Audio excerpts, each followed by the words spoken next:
Sa ating ulat panahon, posibleng maging isang bagyo sa loob ng 24 oras ang binabantayan ng Pag-asa na low pressure area. Ayon sa Weather Bureau, nakapasok na ito ng Philippine Area of Responsibility.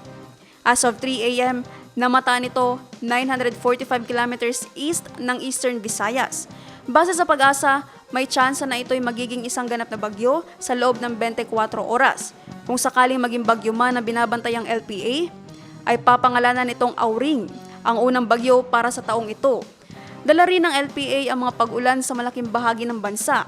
Palalakasin rin nito ang southwest monsoon habang papalapit ito sa kalupaan. At para naman sa magiging lagay ng ating panahon bukas, sa Cotabato City, maglalaro ang agwat ng temperatura sa 24 to 31 degrees Celsius at nasa 40% ang chance of rain. Sa Maguindanao, papalo ang agwat ng temperatura sa 23 to 31 degrees Celsius at nasa 40% ang tsansa ng pagulan. Sa Cotabato Province, maglalaro sa 24 to 31 degrees Celsius ang agwat ng temperatura at 40% ang tsansa ng uulan.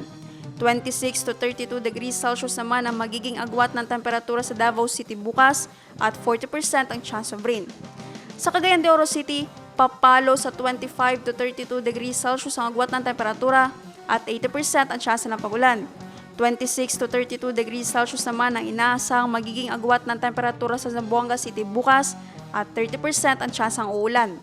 Ang Lanao del Norte papalo bukas sa 22 to 29 degrees Celsius ang agwat ng temperatura at nasa 80% ang tsansa ng pagulan.